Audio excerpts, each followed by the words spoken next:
What's going on? Hey. We're late. We're late. It's his fault. I don't know why. Yeah, I don't actually know why we didn't film. Didn't film this week. I went home. I got. Oh yeah, you had a headache, so you went. Yeah, home. I had a migraine when we were supposed to film. We scheduled the whole thing out. We're like, yeah, we're gonna film this day. He went to go pick up his kids from school, and when he came back, I wasn't here because I went home. Yeah, I thought you were mad Yeah, I was mad. at having a migraine. Yeah. Okay. Not at you. Should I have been mad at you? I don't know. I mean, I didn't really tell you I was leaving. Oh. Welcome back to Yes, We're Adopted. Don't make it weird. We're just late. Yeah, we are late. We're late to the party this week. We are back to answering your guys' questions and answering your guys' comments. And we are going to go back to a couple weeks ago because we told you that we would do this. So, Noodle, this one's for you. We are going to be talking about today... And our understanding of the politics of international adoption. Oh. This is I feel like I need a cup. This is where the theme song would play. Join us today at 6 when we talk about the politics of international adoption. That's been really good. I'm playing a lot of that. There's politics involved in adoptions. International. What's with the voice? I haven't been on camera in a while. Yeah. I don't remember how to do this. Who does the sickest backflips? Batman! Who does the best adoptions? Batman! That made me change. Actually, Batman was like the worst adopting parent in like the Lego Batman movie. Lego Batman, just horrible, not good. Horrible adoptive parent. Hashtag triggered. Because he didn't even know that he was an adoptive parent. Yeah, he got distracted. And Robin was all excited about it getting adopted by, Batman or Bruce Wayne, Batman dad. Mm-hmm. And it turned out that he didn't even know that he was his dad. Yeah. So. That was awful. Yeah, that's not good. No. So let's talk more about things that aren't good. Politics and international adoption. I mean, they could be worse. They could. So they have gotten a lot more, let's say, interesting. Sure. Since we were adopted. We were adopted in the 80s. Back in the 80s, there was this big boom, and it was like hashtag trending, to get an Asian baby. Because they did hashtag trending back then. What'd they do? Just call people on the landline? We're adopting a baby. Hashtag trending. Yeah.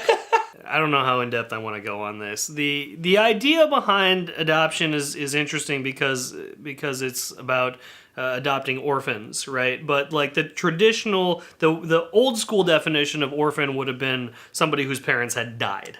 Right? And the current definition of adoption very rarely actually has anything to do with parental death and has more to do with the termination of parental rights. Right. So most of the adoptions that we're aware of anyway have more to do with like a family has either decided they're incapable of parenting or the state has terminated because a parent has been deemed unfit or something like that. And so what happened during the 1980s when we were adopted was that we were kind of on the tail end of the aftermath of the Korean conflict. Yep. Right? And GIs were seen as like this just all-encompassing force of good and had actually taken a lot of quote-unquote orphaned kids onto army bases and stuff like that. And there was a huge surge of essentially it was orphan rescue. Yes. Right? So, like, there actually had been a pretty major conflict. There were legitimate orphans, and a lot of them were adopted into American homes, and there was this big deal. It's interesting as we look at the idea of adoption having to do with the termination of parental rights versus adoption having to do with death, right? Because when you talk about the termination of parental rights, most of the time, what that hinges on is socioeconomic, right? So, like, it's a thing that you don't really want to say, but poor people don't typically parent well. Or they just don't have the resources available. Right. And or they don't think they Or don't think that they can, and so that's one of those things. The mindset kicks in, and that you feel, pops up. Yeah, you feel like your child would have, a better chance at a good life with somebody else. Somebody with more means. So politically, here's how I tie this in, right? Okay. Politically, South Korea is very stable now. Good job, guys. And extremely wealthy by comparison to especially what it was in the 70s and 80s.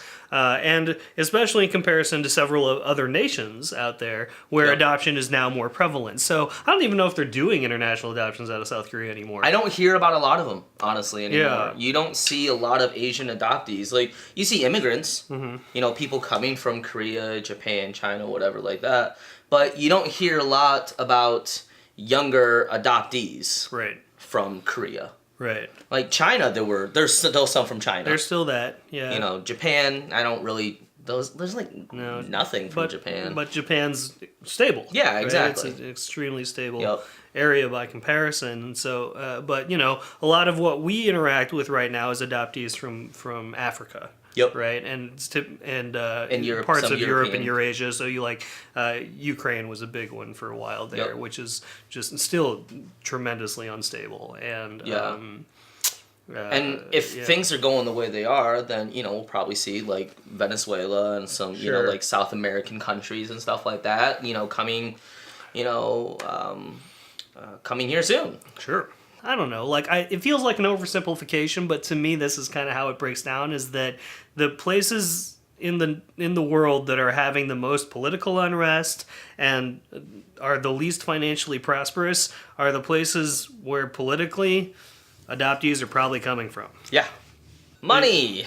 Yeah. Yay. Correlation is not necessarily causation, but to me, there's a pattern. That's where the pattern lies. There's definitely a pattern where it comes to those who are in poorer areas. They don't feel like, again, for one reason or another, you can give the child the best life, or you feel like you can't live your best life with this money-grubbing, soul-sucking child, which is probably what I was, because I do that now. Children do cost a lot of money. Dude, kids are expensive. I love my child, but she's now okay. This is cute, so I'm gonna preface with it. This is cute, but she's learning that she likes to eat a lot of different foods.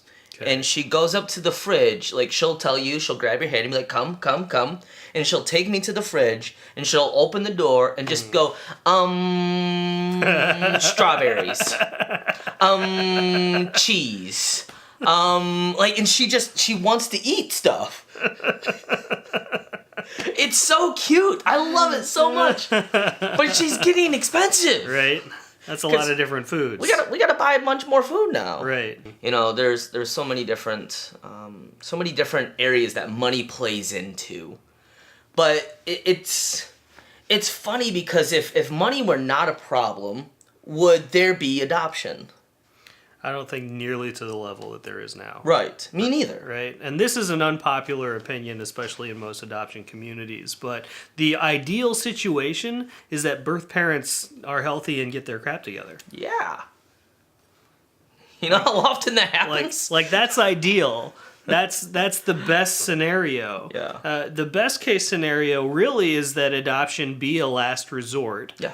And because something has gone terribly wrong, right? Which would be a death in the family, or I mean, some legitimate abuse or something like that, right? Would be the trigger for that. But in a place where families are stable and parents are together, and even doesn't even have to be like middle class, but just stably together, right? Without like drug issues or whatever. Yeah. Like those places don't require adoption. No. Really at all. And we can say that as people that are have benefited very greatly from being adopted. Yeah. But knowing what we know, I mean, the best case scenario is that moms and dads are happy and healthy. Right. Ta-da! Yeah. But that's why you don't see as many Korean adoptees. Because they got rid of us, and now Korea's better because of it. It's very Thanos-y. It is. Get rid of half the population, and then your city will thrive. They're a draw on the resources, so send them to the United States of America. And get paid to do it. Yeah. That's horrible. Now I think of adoption in a completely different light. Because they got rid of us as babies, now they have all the money. And they don't need anything else anymore. There was some statistic where like 1 in 8 South Koreans is like a millionaire or something like that. Right? I forget where I heard that. It might have been on a British baking show. Listen, but... Korean mom, if you are watching this, and I know you have been following us and just not responding to my call for you to like, comment, share, and subscribe, now is the time for you to give me what is rightfully mine, and that is the tea empire that is worth $1 billion. That was technically a Chinese story. You know, Koreans drink tea too. So, pay me my money. I'm gonna go get some more ginger ale.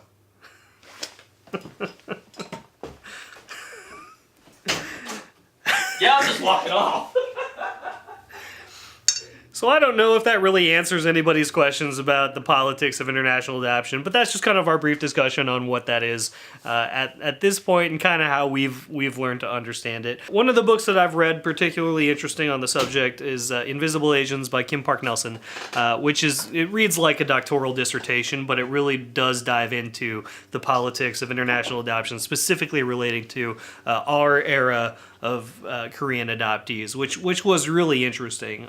Some of her other takes I think are a little weird, but the history was really good. So we hope to be back on a normal schedule, answering your questions and giving you our thoughts on some other stuff. And we are still occasionally producing other content, like the vlog. We'll probably be doing some computer gaming here soon. It's gonna be real weird. I'm gonna let you know that ahead of time.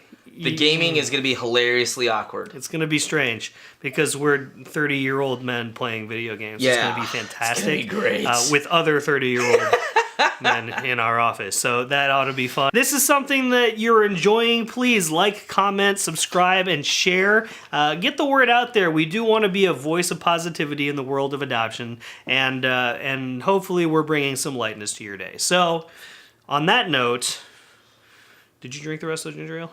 No. Is there still someone? Is it cold? Yeah, it's the new bottle.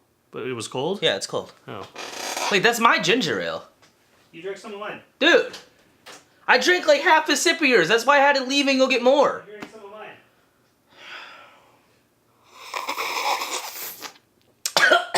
That was a bad choice.